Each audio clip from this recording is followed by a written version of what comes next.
All right, so this is the slide we were left off with. We left off with, what do you call it, last time?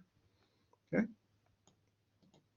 Now, basically here, I'm just saying how you actually go about solving inequalities and equations where absolute value is involved. Now, when you have the absolute value of something, I called it W. W is really just an algebraic expression in X.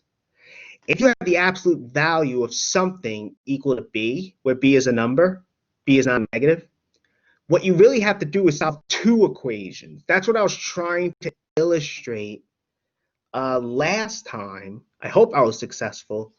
But to solve this kind of equation, there's really two equations you have to solve. You want to know when the inside here is B, and you also want to know when the inside there, that W, is equal to negative B. That's really what you want to solve. And for less than or equal to and less and strictly less than, you solve this corresponding compound inequality. And just remember also, with these inequalities, you want to get X, or whatever your variable is, all alone in the middle. You want to get X all alone in the middle. You know, that's just how you solve these kinds of equations and inequalities. You could actually consider the absolute value greater than something. For time consideration, I'm skipping over that. So there's other stuff I think that's more important. Okay, so let's get started. So here's our first example that we're going to do. So we want to solve this equation. So again, when you have 4x plus 9 equal to 3, you really have two equations to solve. Namely, you have these two here. You have this equation and this equation. Okay? So we have to solve both of those. So here's the first one we're going to solve. So we have 4x plus 9 equal to 3. Okay, we have that to solve. And now what do we do next? We subtract, right? So again, these are equations. We want x all alone somehow. So everything else not involving x, we get on to the other side. So we can subtract 9 from each side, as you can see, right? The plus 9 is gone, and we get 4x over here. And on the right side, we have negative 6.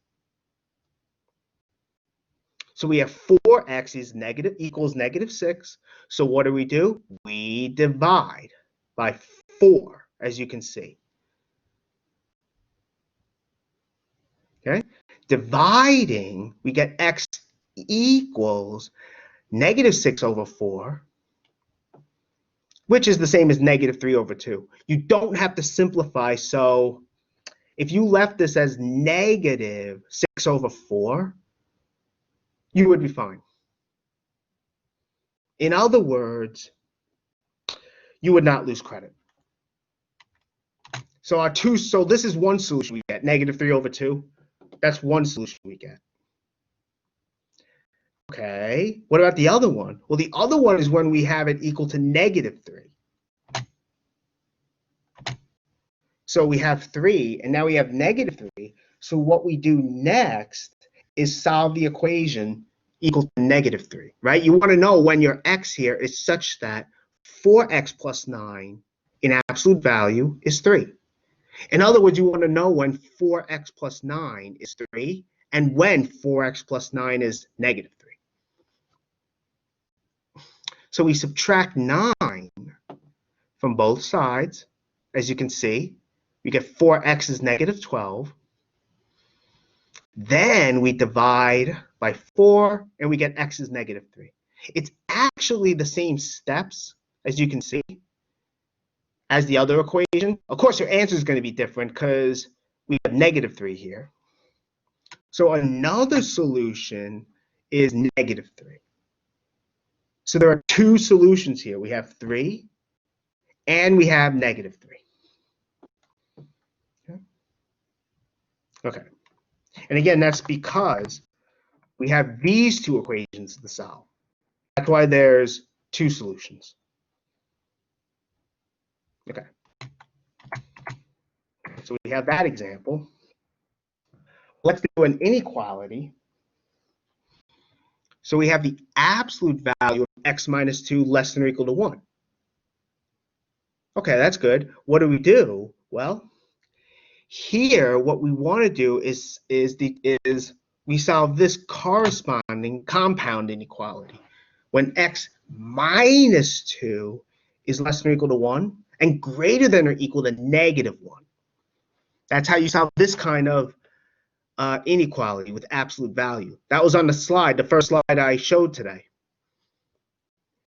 You know, what's in here is that w. Over here, this is our b. So we solve this corresponding compound inequality. Okay, that's actually pretty easy. We want x all alone in the middle. So for this, all we have to do is just add 2 to each side, right? Because we have minus 2 here. So how do we get the 2 out? We add 2. And that's what we're doing. So we get x is greater than or equal to 1, less than or equal to 3. So that's what we get here. Our solution set then is this closed interval. Well, sorry. That's what we get here. Okay, so that's what we get here. Let me just see if anyone has. Okay. So that's here then, okay? All right, that's good. All right, let's keep going then. That was one, so we had 2 examples now. Let's do another one. So here, what we have is negative 2x plus 3 less than 5 in absolute value. So here, those a mistake? No, it must not have been here.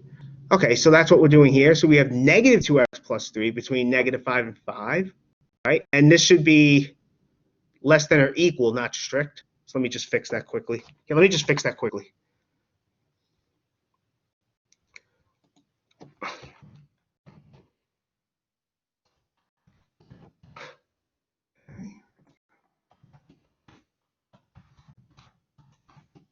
There we go. Now I'm happy.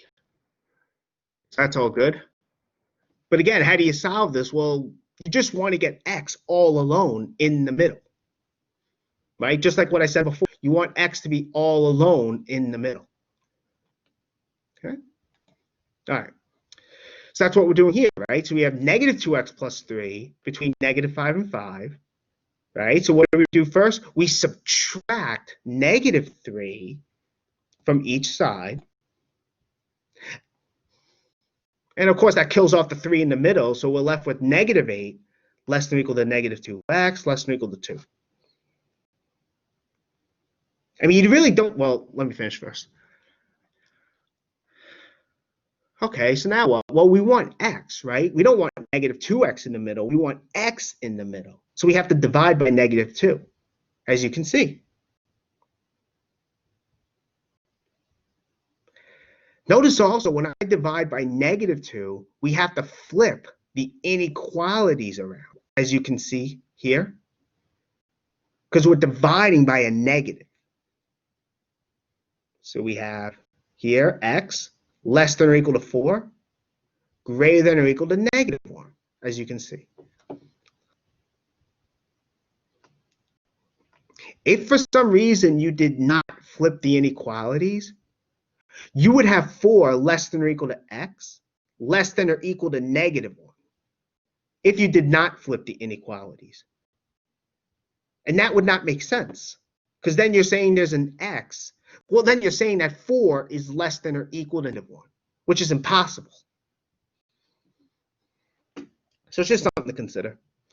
If you forgot to flip the inequalities, you would get something that doesn't make sense. If you forget to flip the inequalities, you would get something that did not make sense. But here we're good, though, because we flipped them.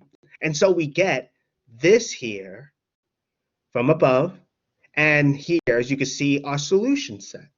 I didn't graph it, but I guess that's okay. All right, that's good.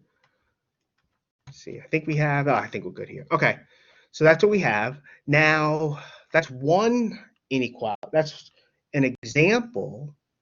Let's do another one. Let's suppose we wanted to solve this here. Well, this actually has no solutions, as it says on the slide. Okay? And now why does it have no solutions? Well, basically because, as explains here, if you take the absolute value of anything, you're going to get something that's greater than or equal to 0. So for this to have a solution, there would have to be some number x such that this thing in absolute value is negative, less than 0, and bigger than or equal to 0. So you'd have these inequalities would have to hold.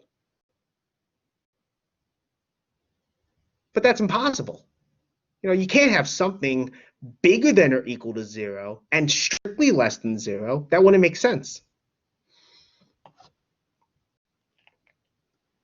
So basically, you have to have absolute value bigger than or equal to 0, no matter what. So in other words, this has no solutions. And that tells us the solution set is empty. Let me see if I could draw that. Remember, there was special notation for the empty set.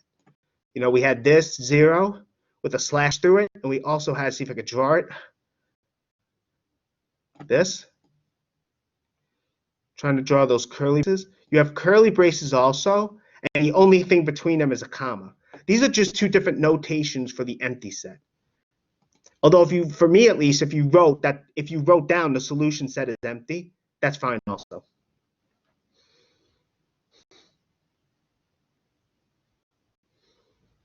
Okay, let me stop the recording. All